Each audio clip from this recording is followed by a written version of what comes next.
नमस्कार दोस्तों, स्वागत है आपका अपने YouTube चैनल AK एकेडमी में। यह वीडियो खासकर उन सभी विद्यार्थियों के लिए है जो रेलवे में नौकरी पाने का सपना देख रहे हैं और उसकी तैयारी में जुटी हुए हैं। तो वीडियो शुरू करने से पहले आप इस चैनल पर नए होंगे तो चैनल को सब्सक्राइब और बाजू वाला बेल आइकन का बटन क्लिक करें ताकि ऐसे ही वीडियो का नोटिफिकेशन आप तक आए। यह वीडियो आपके लिए बहुत ही महत्वपूर्ण है, इसलिए आप यह वीडियो शुरू से अंत तक जरूर देखें। तो आरआरबी एनटीपीसी के मुख्यतः 3 चरण होते हैं। उसमें फर्स्ट चरण में CBT 1 होता है, सेकंड चरण में CBT 2 होता है और थर्ड चरण में डॉक्यूमेंट वेरिफिकेशन होता है। तो आज हम बात करेंगे CBT 1 के बारे में कि CBT 1 का सिलेबस क्या होता है, उसमें कितने सब्जेक्ट होते हैं, कौन से सब्जेक्ट के कितने क्वेश्चन होते हैं और कौन सा सब्जेक्ट ज़्यादा फोकस करें ताकि आप यह पोस्ट क्रैक करें। और आपको लगता है कि CBT 2 के बारे में भी ऐसा ही एक वीडियो बनाया जाए तो आप हमें कमेंट में ज़रूर बताएं। हम CBT 2 के बारे में भी एक ऐसा ही वीडियो बनाएंगे। तो CBT 1 में मुख्यतः 3 सब्जेक्ट होते हैं: जनरल अवेयरनेस, मैथ्स और रीजनिंग।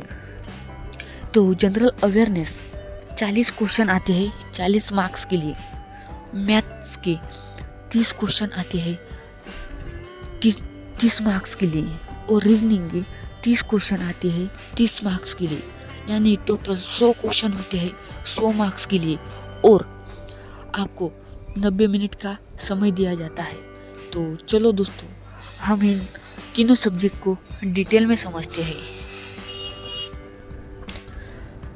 तो जनरल अवेयरनेस एक ऐसा सब्जेक्ट है जो आप कितना भी पढ़ें लेकिन उसमें आप परफेक्ट होते ही नहीं। और आरआरबी एनटीपीसी में सबसे ज़्यादा क्वेश्चन इसी के आते हैं। तो इसमें आपको अभी आपके एग्ज़ाम को समय है तो आप अभी से ही हर रोज़ समाचार पढ़ना चालू करें और YouTube पर डेली करंट अफेयरनेस के वीडियो देखें ताकि आपका करंट अफेयरनेस अच्छा बने। और सामान्य ज्ञान की बात करेंगे तो आपको 2000 से अभी तक के सभी सामान्य ज्ञान पढ़ना है और इतिहास, भूगोल, यह सब्जेक्ट को आपको ज़्यादा फोकस करना है ताकि आप CBT 1 में जनरल अवेयरनेस में अच्छे क्वेश्चन अटेम्प्ट कर सकें। अब हम बात करेंगे मैथ्स के बारे में। तो मैथ्स एक ऐसा सब्जेक्ट है जो जितना प्रैक्टिस करेंगे उतने ही आप मैथ्स में परफेक्ट बनेंगे। तो आपको मैथ्स के क्वेश्चन को बहुत अटेम्प्ट करना है। तो मैंने आपको जो मैथ्स के मेन चैप्टर होते हैं वह बताया है। वैसे बहुत चैप्टर होते हैं लेकिन जो मेन चैप्टर होते हैं वह मैंने आपको बताया है।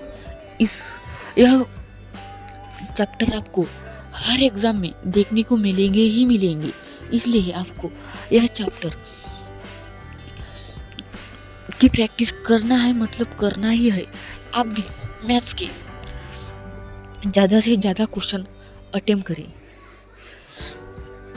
तो अब हम बात करेंगे रीजनिंग के बारे में।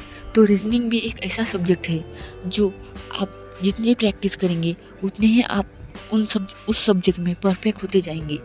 तो इसके भी मैंने कुछ मेन चैप्टर आपको दिखाई है, यह चैप्टर आपको पढ़ना ही है और कुछ अन्य चैप्टर जो मैंने बताया नहीं वो भी आपको पढ़ना ही है। लेकिन जो मैंने बताया है आपको चैप्टर वो आपको पढ़ना है, मतलब पढ़ना ही है। यह पढ़ेंगे, ज़्यादा से ज़्यादा प्रैक्टिस करेंगे यह चैप्टर की, तो आप रीजनिंग में भी अच्छे से अच्छे क्वेश्चन अटेम्प्ट करके आएंगे और आप CBT 1 बहुत आराम से ही क्रैक करेंगे। लेकिन एक बात याद रखना कि इसमें 1/3 नेगेटिव मार्किंग रहती है, यानी आपको जो क्वेश्चन आता है वही अटेम्प्ट करो, अन्यथा आपके मार्क्स कट सकते हैं। तो मैं आपको कुछ टिप्स और कुछ रणनीतियाँ बताता हूँ ताकि वो आप फॉलो कीजिए। आपका CBT 1 आराम से क्रैक हो जाएगा। आप नए बच्चे होंगे तो आपको कम से कम हर दिन 10 से 12 घंटे पढ़ना ही होगा।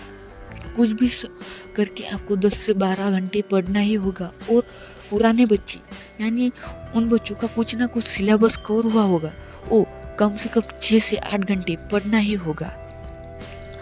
तो आपको आपका सबसे मेन पहला टारगेट रहेगा सिलेबस को कंप्लीट करना।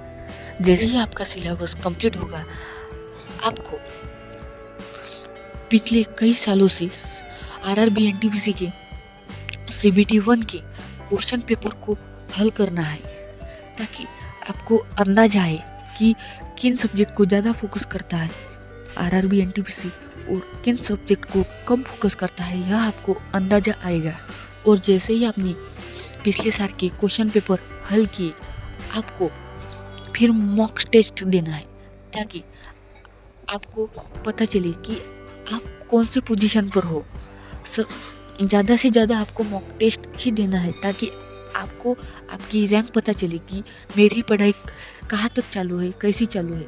और आपके मॉक टेस्ट में कम मार्क आ रहे होंगे तो आपको ज़्यादा पढ़ाई करने की आवश्यकता होगी।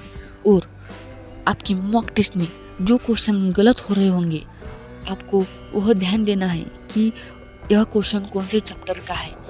वह चैप्टर आपको फिर से परफेक्ट करना पड़ेगा। तो दोस्तों, ये था RRB NTPC के CBT 1 के सिलेबस का संक्षिप्त विवरण। उम्मीद है कि इस वीडियो से आपको परीक्षा की तैयारी में मदद मिलेगी। और अगर आपको यह वीडियो पसंद आया होगा तो एक लाइक ज़रूर करें और हमारे चैनल AK एकेडमी को सब्सक्राइब करें। तो चलो दोस्तों, मिलते हैं अगले वीडियो में। धन्यवाद।